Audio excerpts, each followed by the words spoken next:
चलिए दोस्तों, तो हम लोग चलते चलते स्टैटिस्टिक्स के लेक्चर नंबर 14 पर आ गए हैं। स्टेट ऑफ बंगाल में हम लोग अप्लाइड मैथ्स और स्टैटिस्टिक्स से जुड़े हुए सारे सवाल को एक साथ करने की कोशिश करते हैं, और उसी कोशिश के दौरान आज हम लोग सीखेंगे one of the most interesting problem in this year CSIR net math 4.75 marks, जो पूछा गया था यूनिफॉर्म डिस्ट्रीब्यूशन पर। देखिए ये वाला इंपॉर्टेंट चीज़, और उससे भी इम्पोर्टेंट चीज़ यहाँ पे डाले हुए हैं, which of the following are not true, यानी इसमें से जो गलत होगा वही आपका आंसर होगा, सही को आपको हटाना पड़ेगा। यानी ट्रू जो होगा पहले उसको हटा दीजिए, तो सीधा सीधा इसका आंसर चला आएगा, गलत वाला ही आंसर होगा। तो जब कभी भी आपके पास नॉट ट्रू होगा ना, तो ट्रू वाले को हटाना होगा। इस बात पे अगर ध्यान देंगे तो इसको लेकर एग्ज़ाम में आपको मत उलझना पड़ेगा। ठीक, तो अब देखते हैं इसके ऊपर क्या क्या थ्योरी इधर लगाया जा सकता है, जिससे कि हम लोग ये प्रॉब्लम कर ले सकते हैं। ठीक है, तो basically this particular problem is based on correlation chapter number, sorry, the name of the chapter is correlation. Correlation हम लोग इसके बारे में आने वाले दिन में पढ़ेंगे, लेकिन अभी क्योंकि ये आसान सवाल था, इसको हम लोग आपके सामने रखेंगे क्योंकि आपको इंस्पायर करने के लिए। ठीक, अब देखिए, मान के चलिए हम लोग एक स्ट्रेट लाइन की इक्वेशन जानते हैं ना, ax plus b y plus c equal to 0। अगर इसको कहीं ग्राफ में डालेंगे तो ऐसे दिखेगा कुछ, ये वाला हिस्सा। ठीक, अब देखिए यहाँ पे एक पॉइंट है, मान के चलिए वो पॉइंट ही तो एक्स वाई टाइप का है। ठीक, ये जो एक्स वाई वेरिएबल है, तो अगर आप एक्स एक्सिस के एक्स के एक वैल्यू लेंगे एक्स एक्सिस से, तब उसके साथ साथ आपको एक वाई भी मिलेगा। यानी ये दोनों के बीच एक रिलेशन है, और वो रिलेशन पूरे स्ट्रेट लाइन के ऊपर है। इसको हम लोग कहते हैं लीनियर रिलेशन। लीनियर रिलेशन तो दो वेरिएबल्स स्टैटिस्टिक्स के अंदर अपने आप में लीनियर रिलेशन रखता है या नहीं, इसी के ऊपर ये कोरिलेशन चैप्टर बनाया गया है। और इसको देखने के लिए हम लोग कोरिलेशन कोएफिशिएंट रो को इस्तेमाल करते हैं, जिसका फॉर्मूला है covariance of x comma y. अब ये कोवेरिएंस क्या है हम लोग बाद में देखेंगे, ये सीधा फॉर्मूला था, नीचे सिग्मा एक्स सिग्मा वाई, ये होता है स्टैंडर्ड डिविएशन ऑफ एक्स, ये स्टैंडर्ड डिविएशन ऑफ वाई। अब स्टैंडर्ड डिविएशन के बारे में हम लोग कुछ ही समय पहले लेक्चर 13 में डिस्कस कर चुके हैं, उसको एक बार देख लीजिए।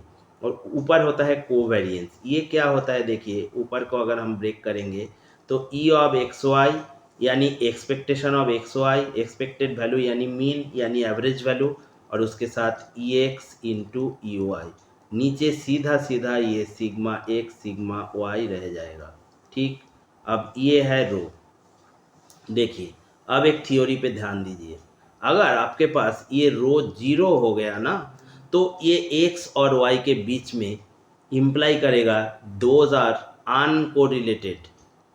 इसमें यानी इसमें कोई री अनकोरिलेटेड यानी इसमें कोई लीनियर रिलेशन नहीं रहने वाला है। ठीक, अगर तो इस बात पे फिर हम लोग दोहराते हैं, रो अगर 0 हो गया तो एक्स और वाई के बीच कोई लीनियर रिलेशनशिप नहीं रहेगा।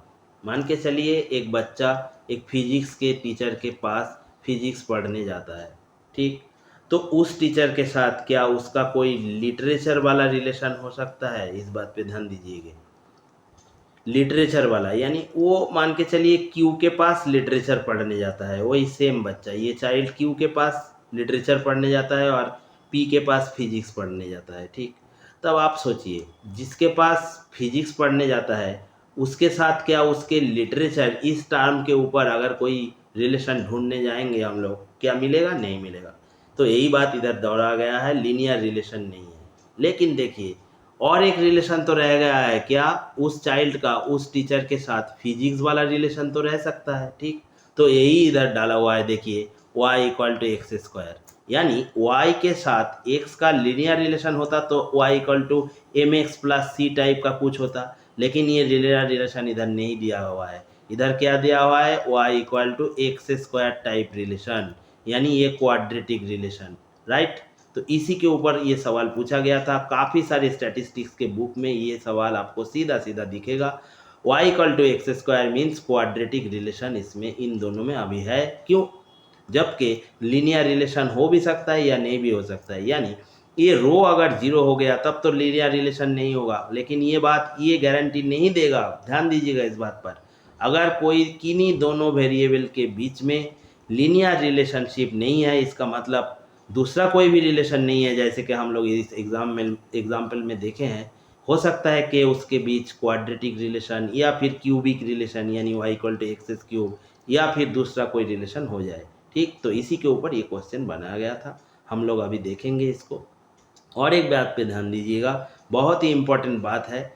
क्या? देखिए, अगर ये y इक्वल टू एक्स ही हो या y equal to x square हो तो एक तो दूसरे के ऊपर डिपेंडेंट है ना, तो इंडिपेंडेंट वाला जो हिस्सा y equal to x square, ये इक्वालिटी जब कभी भी आपको दिखेगा इस टाइप का कोई इक्वालिटी सॉरी, तब इंडिपेंडेंट का कंसेप्ट आएगा, ठीक।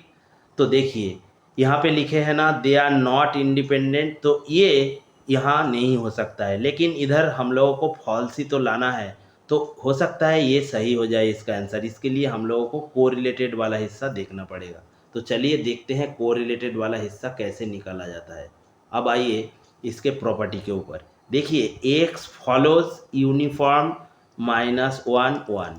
इसके पीछे छुपा हुआ एक थ्योरी है। जब कभी भी एक्स फॉलो करेगा यूनिफॉर्म ए बी टाइप के डिस्ट्रीब्यूशन, इसका पीडीएफ यानी प्रोबेबिलिटी डेंसिटी फंक्शन ये बन जाता है 1/b-a, और इस फंक्शन का यानी एक्स का एक्सपेक्टेड वैल्यू यानी मीन वैल्यू ये हमेशा बनता है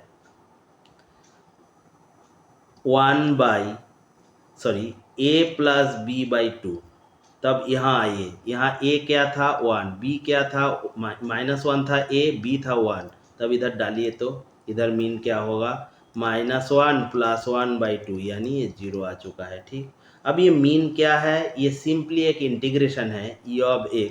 ये इंटीग्रेशन है -∞ से ∞ तक लेकर x into F x D x, यानी आपके पास जो एफ एक्स दिया होगा, क्या एफ एक्स है b माइनस है, इसको बनाइए तो एक बार b क्या है 1, तो 1/1 माइनस a क्या है -1, तो ये हो जाएगा हाफ।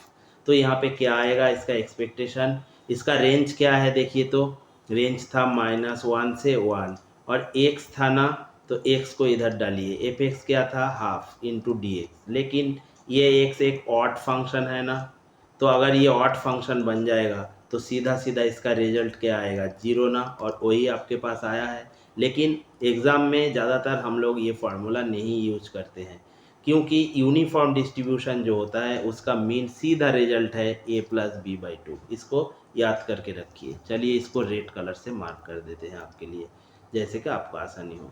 ये सीधा इसका मीन बन जाएगा, ठीक। तो इसका मीन तो क्या था 0 था।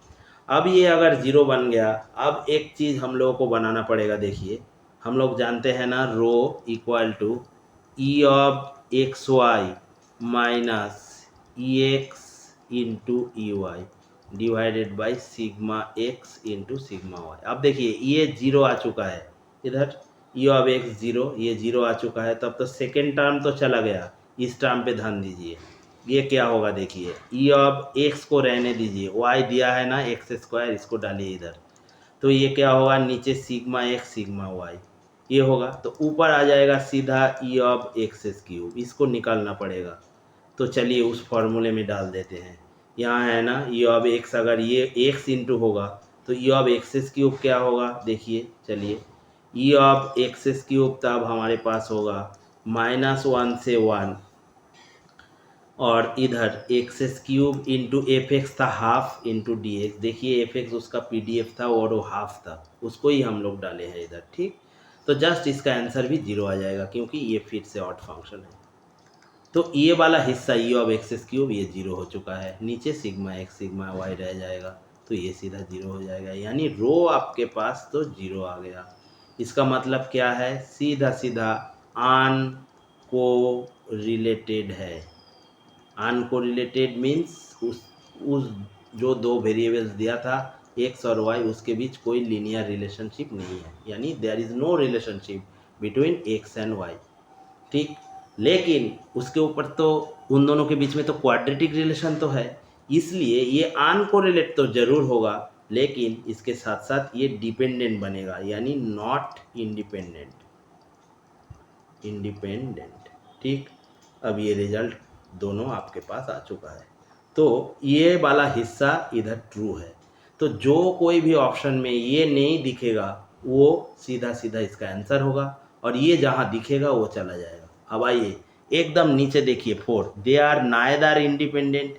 ये देखिए नाइदर इंडिपेंडेंट नॉर कोरिलेटेड, यानी uncorrelated. Un means not, not correlated, तो ये तो इसका आंसर नहीं हो सकता क्योंकि इधर नॉट ट्रू पूछे हैं, तो ये चला जाएगा। यानी ये अगर हम लोगों के पास ट्रू आ चुका है ना, if this is true by our observation, then that can not be the answer of this particular question. Just keep a look at this particular fact that true option will be eliminated.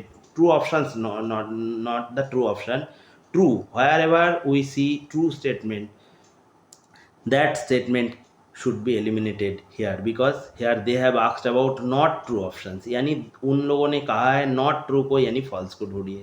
ठीक, अब आ जाइए, they are not independent। Independent तो नहीं है, ठीक है, but correlated, क्या correlated आया है? नहीं आया है, तो इसका आंसर होगा क्योंकि फॉल्स ही तो पूछे है। ऊपर आइए, दे आर इंडिपेंडेंट, इंडिपेंडेंट तो नहीं है, तो ये भी इसका आंसर हो जाएगा। ठीक, अब they are independent and uncorrelated, independent तो नहीं है, नॉट लिखा है, अनकोरिलेटेड ये इंडिपेंडेंट वाला हिस्सा तो नहीं है, तो ये भी आंसर हो जाएगा। यानी इसका 1, 2 और 3 ये 3 आंसर था। तो 4.75 मार्क्स का बिल्कुल एक इजी सवाल था, जो हर एक बुक में दिखने आपको दिखेगा। आप लोग कर लीजिए, टेक्स्ट बुक आसानी से पढ़िए, शुरू से लेके चलिए स्टैटिस्टिक्स के एक एक डेफिनेशन को। हम लोग धीरे धीरे आएंगे अकॉर्डिंग टू आपके डिमांड। आप लोग एक काम कर सकते हैं, जैसे बहुत बच्चे जुड़े हुए हैं इस व्हाट्सएप नंबर पे, हम लोगों के पास इस यूट्यूब चैनल को हेल्प करने के लिए एक व्हाट्सएप ग्रुप है। यहाँ पर आप लोग आपका क्वायरीज डाल सकते हैं, जैसे कि आपको यूट्यूब चैनल के कमेंट्स बॉक्स पर भी डाल सकते हैं, उधर डालिए, हम लोग देख लेंगे। फिर एक ग्रुप बना के पढ़िए, शुरू से चलिए, डिमांड दीजिए कौन कौन सा चैप्टर शुरू से देखेंगे, और आसानी से इस टाइप के क्वेश्चन आप लोग निकाल ले जा सकते हैं। तो आज के वीडियो में इतना ही, मिलते हैं दूसरे दिन दूसरे लेक्चर्स के साथ।